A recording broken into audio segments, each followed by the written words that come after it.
Salut à tous, c'est Louis et aujourd'hui je vais vous partager ma stratégie pour dénicher les petites pépites en matière de crypto. Si vous vous demandez comment trouver la prochaine crypto qui va exploser, ou si vous vous demandez où la chercher, je vais vous expliquer tout ça dans cette vidéo. Je vais vous présenter plusieurs techniques et à la fin je vous dirai celle que je préfère, donc restez bien jusqu'à la fin de la vidéo. Si vous êtes nouveau sur la chaîne, bienvenue à vous, je m'appelle Louis. Sur cette chaîne, on parle principalement de crypto-monnaies et d'investissement. Donc si cette thématique vous plaît, n'hésitez pas à liker les vidéos, à vous abonner et surtout à activer la cloche pour être au courant de mes prochaines vidéos. Alors le but de cette vidéo, c'est de vous expliquer comment trouver la dernière crypto-monnaie, de vous montrer comment je fais et quelle stratégie j'adopte. Je vais vous présenter aussi quels sont mes critères de recherche. Donc je vais vraiment essayer de vous décortiquer tout ça de la façon la plus claire et compréhensible possible. La première chose à savoir, c'est que pour trouver une crypto pépite, je ne vais pas les chercher sur les exchanges les plus connus comme crypto.com, Coinbase, Binance, etc. Parce qu'une fois que ces cryptos-là sont listées sur ces plateformes, ça veut dire qu'elles ont déjà pris de la valeur et qu'elles sont déjà un minimum reconnues. Donc ça veut dire qu'elles ont déjà eu leur premier gros pump, donc c'est déjà beaucoup moins intéressant. Ce que je fais donc dans un premier temps, c'est que je vais sur le site CoinMarketCap. C'est un site qui est vraiment génial puisqu'il référence toutes les crypto-monnaies, en tout cas celles qui sont le plus reconnues. On peut retrouver sur CoinMarketCap tout un tas de données concernant chacune des crypto-monnaies. Si on prend l'exemple du Bitcoin rapidement pour vous montrer les fonctionnalités, on a tout un tas de données comme par exemple son graphique d'évolution sur plusieurs intervalles de temps. On a aussi les différentes plateformes sur lesquelles se trouve la crypto-monnaie, sur lesquelles on peut acheter cette crypto-monnaie, et tout un tas d'autres informations. Je ne vais pas rentrer dans le détail dans cette vidéo, mais je ferai sûrement une autre vidéo pour en parler plus précisément. Le plus intéressant, en tout cas ce sur quoi je me base dans un premier temps, c'est que je regarde les différentes sources sur lesquelles on peut acheter cette crypto-monnaie. Là, comme je vous le disais, on a la liste des références. L'objectif pour faire le plus de gains possible, c'est de pouvoir trouver un projet avec des bases solides, avec de bons fondamentaux et surtout dans lequel on croit. C'est pour cela que je vous invite vraiment à faire vos propres recherches sur ces sujets. Et l'objectif, c'est donc de se positionner le plus tôt possible dans ces petites cryptos pour pouvoir profiter du premier pump dont je vous parlais tout à l'heure, qui surviennent généralement quand la crypto commence à gagner en popularité et surtout à être listée sur des plus gros exchanges comme crypto.com, Binance, KuCoin, etc. Donc si la crypto-monnaie que vous visez n'est listée sur aucune de ces grosses plateformes, ça peut être une très bonne chose. Comme je vous le disais, les petites cryptos se cachent sur des petites plateformes qui sont peu connues et donc le seul frein aujourd'hui à cette technique, c'est la problématique de la création de comptes sur chacune de ces plateformes. Effectivement, ça peut être un frein pour certains, mais bon, comme on dit, qui ne tente rien n'a rien. Alors plus concrètement, comment faire et vers où se diriger pour trouver ces cryptos? Généralement, elles sont pas accessibles facilement, hein. Voilà, je vous le cache pas. Elles se cachent généralement sur Twitter, dans des groupes Telegram, sur des forums, etc. Faut vraiment chercher. Donc ce que je vous conseille, c'est de suivre par exemple des influenceurs crypto sur Twitter qui vous permettront d'avoir peut-être des suggestions de nouveaux groupes et de fil en aiguille de pouvoir tomber sur des petits trésors. Cette technique est plutôt bien, mais des fois il faut vraiment se méfier car vous pouvez tomber sur des arnaques, des gens ou des communautés qui font prendre de la valeur à une crypto sans aucun fondamental pour attirer des gens et de l'argent et ensuite partir avec la caisse. Mais bon, vous avez pas trop à vous en faire car les arnaqueurs, généralement, on les voit assez vite venir. Ils sont vraiment assez insistants, donc c'est assez facilement dénichable. Mais voilà, c'est pour ça que je vous dis que c'est quand même très important de faire le plus de recherches possible avant d'investir dans quoi que ce soit. Une autre technique pour trouver les crypto-pépites, c'est d'investir sur des ICO.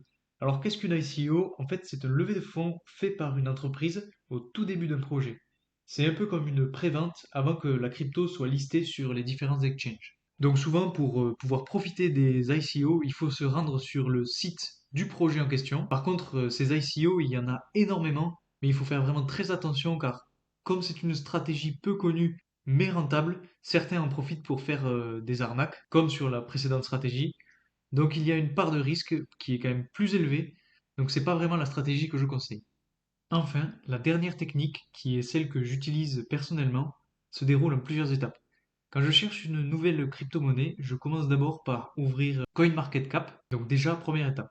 Ensuite, j'essaye de faire abstraction des 50 voire des 100 premières cryptos, car ce sont des cryptos qui ont déjà fait leurs preuves et qui sont plus ou moins connus du grand public. Donc là, pour l'exemple, j'ai choisi le rang 78 avec le Basic Attention Token, donc le BAT.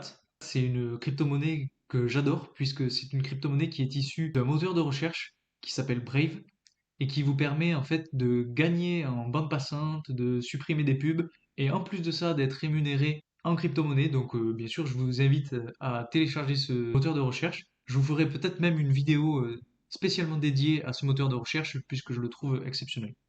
Donc, une fois qu'on a choisi la crypto-monnaie à étudier, on regarde un petit peu toutes les données qu'on a sur cette crypto. Dans un premier temps, on regarde les statistiques. C'est important de regarder d'abord le market cap. Pour le BAT, on peut voir qu'on a un market cap d'environ 1 milliard de dollars. Donc la capitalisation boursière, c'est vraiment important car quand un projet a un tout petit market cap, il pourra plus facilement faire des x10 ou des x100 derrière.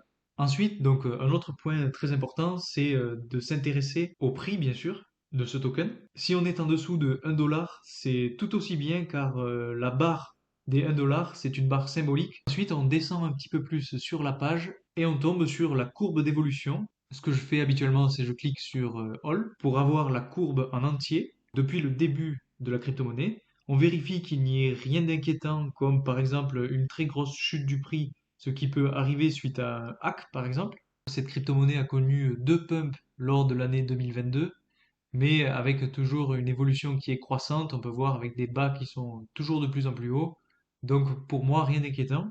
Ensuite, on essaie de s'intéresser de façon plus poussée à la courbe du market cap. Vous allez ici à droite de price, vous cliquez sur market cap. Normalement, la courbe du market cap devrait suivre plus ou moins celle du prix, en toute logique, sauf si ils ont fait des distributions de tokens, auquel cas elle sera différente. Donc là, on peut voir qu'elle est sensiblement identique. Ensuite, ce que je fais, c'est que je vais sur CoinGecko, qui est un petit peu l'équivalent de CoinMarketCap, et je vais donc dans Social, à droite de Général, pour voir un petit peu l'évolution de la popularité du token. Si la courbe est en baisse, ça sert à rien d'aller dans le projet, car ils sont pas sur une bonne dynamique, ou alors ils ont arrêté de travailler. Pour le BAT, on a une courbe qui est en hausse quasi constante, donc c'est plutôt intéressant. Ensuite, ce qu'il faut regarder, c'est la partie sécurité, qui montre si le token a résolu ses problèmes ou non. Alors, pour cette crypto-monnaie, on n'a pas d'onglet sécurité, donc je vais aller en chercher une autre. Alors pour cela, j'ai choisi une crypto-monnaie qui est dans le top 50, mais c'est juste pour l'exemple. C'est le Decentraland, que vous devez sûrement connaître. C'est une crypto-monnaie qui est utilisée dans la metaverse. Donc si vous descendez un petit peu, vous avez donc les mêmes onglets que tout à l'heure, mais on retrouve l'onglet sécurité. Alors on peut voir que pour cette crypto-monnaie, le score est assez fort puisqu'on a 98% de sécurité. Ce qui est important à regarder, c'est l'audit, le rapport d'audit, puisque ce rapport va identifier en fait les problèmes de la crypto-monnaie et va montrer s'ils ont été résolus ou non. Si dans le rapport d'audit, les problèmes ont été résolus, ça montre que l'équipe est sérieuse et compétente et réactive. Donc on s'assure qu'il n'y ait rien eu de critique ou de majeur, en tout cas que les problèmes aient été résolus. Pour cette crypto, on peut voir qu'il y a eu deux problèmes majeurs et zéro critique, donc c'est relativement bien. En plus de ça, ce qui est important de savoir, c'est que si le code est audité, il y a beaucoup moins de chances qu'il y ait un hack ou un piratage et que les fonds soient volés en fait. Donc si vous voulez investir fortement sur votre crypto-monnaie que vous avez trouvée, il faudra vraiment creuser l'audit pour voir comment il a été fait et si tout est bien clair par exemple, si l'audit dit qu'il n'y a pas de bug, que les créateurs ne peuvent pas partir avec la caisse ou encore que le token est bien utilisé pour la fonction décrite dans le white paper. Donc c'est vraiment à vérifier car des fois l'audit ne dit pas tout. Je vous invite vraiment à aller voir ces audits sur vos crypto-monnaies puisque c'est vraiment très intéressant. On apprend beaucoup de choses, surtout sur comment est construite la crypto-monnaie, sur quoi elle est basée, quels services, etc. Donc c'est vraiment très intéressant.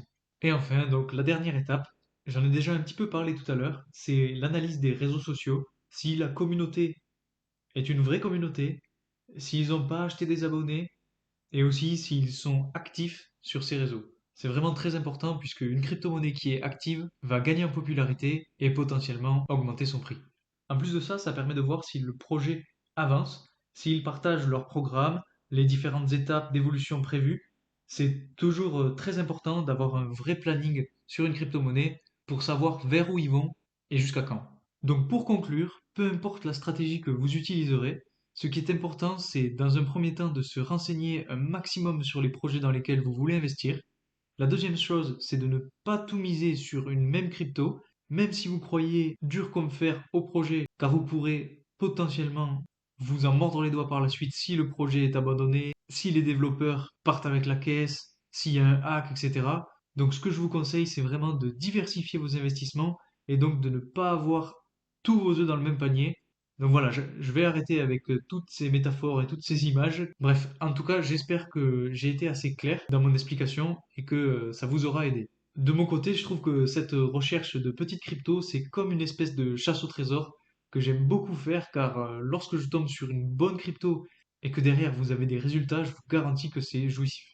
Donc vraiment, le plus important, c'est d'arriver le plus tôt possible sur cette crypto pour pouvoir faire le maximum de gains par la suite. Voilà, donc c'est tout pour aujourd'hui. Vous connaissez maintenant ma méthode pour rechercher des petites crypto-monnaies pépites qui peuvent potentiellement faire des x10 voire des x100. Merci à tous d'avoir regardé cette vidéo jusqu'ici. J'espère que ça vous aura aidé. Si cette vidéo vous a plu, n'hésitez pas à mettre un like, à mettre en commentaire vos questions, j'y répondrai avec grand plaisir. Et surtout, n'oubliez pas de vous abonner et d'activer la petite cloche car c'est très important pour ne rater aucune de mes vidéos. Donc voilà, c'est tout pour aujourd'hui et moi je vous dis à très vite pour une nouvelle vidéo. Salut!